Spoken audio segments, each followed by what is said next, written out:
story still there. So as I'm going, here we are. As I'm going along with it here, she says, "Well, I want to do a colonoscopy." I said, "Well, wait a minute. Hippie did one about a year and a half ago. This other guy did one about 8 months ago, and now you want to do one?" You know, she says, "Well, we like to know what's going on." I says, "Well, wait a minute. Don't other people read other people's, if you're a doctor and you're an asshole specialist, and I've already seen another asshole specialist and another specialist that isn't an asshole, at this point, can't you kind of know what's going on just by looking at the records?" "Well, we like to start it out with blah, blah, blah, blah." And then she goes, "Well, did you ever have an endoscopy? Where you go down the throat." And I go, "No." She goes, "Well, why don't we just set it up and do them both?"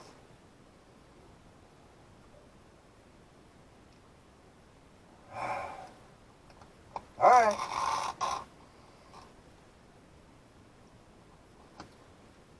So she's going to put me out and have an anesthesiologist, which is nothing that I'm not crazy about it, let's put it that way. I like to watch. I like to be able to ask questions. I like to hear what the doctor's saying. Anyway, that wasn't going to happen, so Darlene was there, and really didn't take that long. Meanwhile, they bring me into the recovery room. Darlene is in there, and we're bullshitting a little bit. And, I'm just about ready to come home,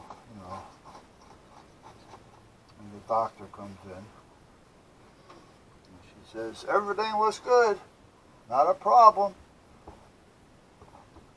She says,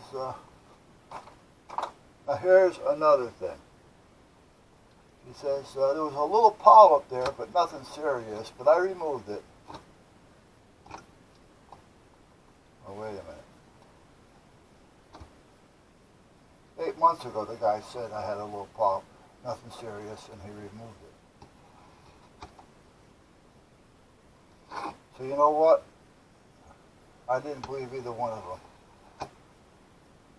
Because they say that because they're going to charge the insurance company, because nobody knows but them. The insurance company is not there to see what's going on, and if they were there, they're going to know what a polyp is. So they're going to charge for it anyway, and they're going to say, "Oh, we found it, and there's nothing serious, don't worry about it, everything's fine, it's normal."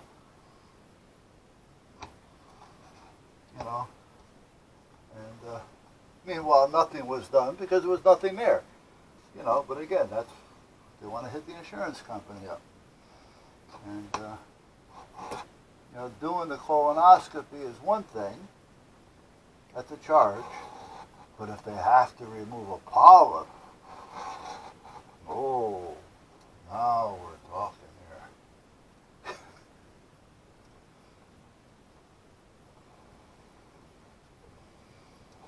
Yeah. And don't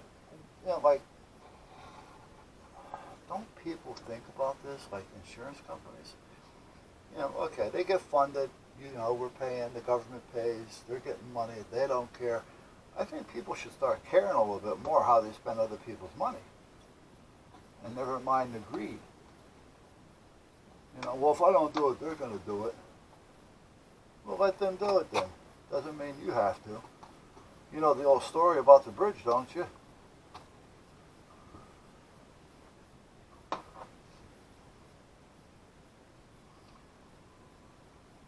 So anyway, she says, "Nothing wrong, everything's fine. See you in 6 months." Go to see her in 6 months. I go in there. She pulls up the records. She's looking at him. She's talking to me about him. And how you feeling? Everything's fine, not a problem. She goes, she says, "Well, there's a little irritation here." She says, when we did the endoscopy, when they go down your throat, she said, yeah, I'm thinking maybe we should go back down and check it again just to see if any changes have been made. I said, oh, that's what you're thinking, huh? I said, well, I don't seem to be thinking that way. You already told me that there was nothing to be concerned about.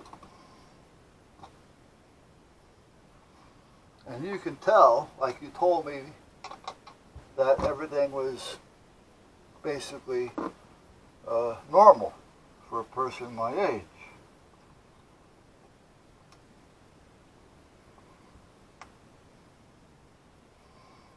And now you want to go down my throat again. I said, so now that means I got to go to St. Raphael's again, which is actually Yale now, and be put out again. She goes, oh no, we can do it here. Well, if we can do it here, why didn't we do it here before? You know, I mean, all of a sudden things are changing now because I don't want to have it done, and she wants me to do it because she wants this. So, well, we'll do it here. Don't worry about it. Nah, I'm not worried about it. You know, we're not going to do it.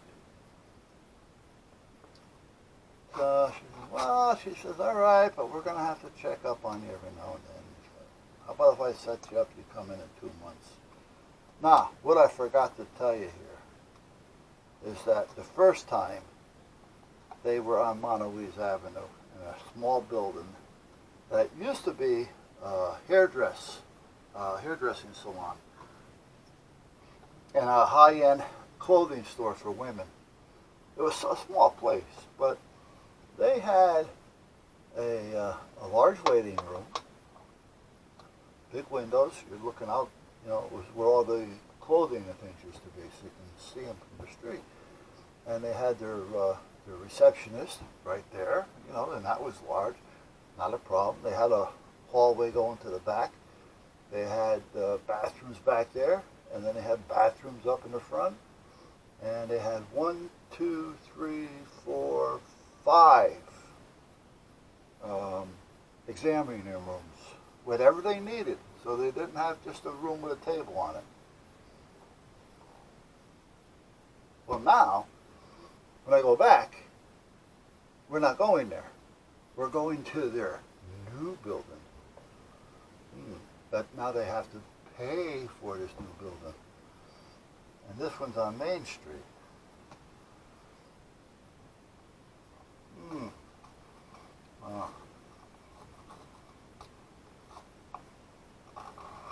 Not gonna happen.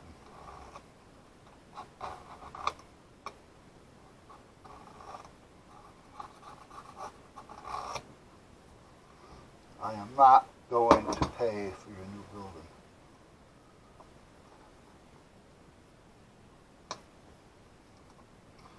So I decided no more. And I'll tell you what, for the longest time I kept getting calls and emails. It's time for your this, it's time for your that. Time out. They say every 5 years. So why are you bugging me now for a colonoscopy? When everything was fine. You follow me? And not just by her words, by all the ones I had prior to that.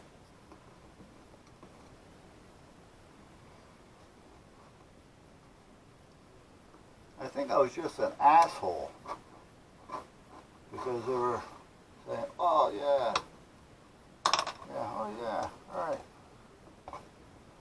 Okay, we got that one off. All right. So anyway, I kept telling them, stop calling me. I'm no longer with you guys. You're no longer my doctor. Oh, sorry to hear that. What was the reason? No reason. You have to feel comfortable. I didn't feel comfortable. Oh, I'm sorry to hear that. What was the reason? Listen, I don't need to explain to you what the reasoning was. I was trying to be nice. I didn't want to say because of your crooked tactics.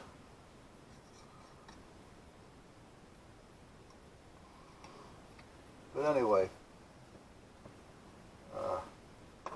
I go to see this other guy, Doug. I kind of like Doug. Doug seems like a good guy. I go there, I see him. He says, "What are you here for?" First time we met. I said, "Well," I says, "I'm looking for a new doctor. And I figure, well, come and see you and see if we're going to work well together or whatever the case may be." He goes, "Ah, okay." He goes, "Well, I pulled up your records from, the other doctors and things. And I'm looking at them here." He says, "And everything looks okay." I said, "Yeah." I said, "Well," I says, "that's what I was told the first time. And the same doctor that told me that a few months later is telling me that I should have it done again because there was a few things in question." Well, what was in question? I don't know. They wanted me to do another endoscopy. He's looking at it. He goes, "I don't see anything here that I would be concerned over to where I'm going to say, we got to bring you in."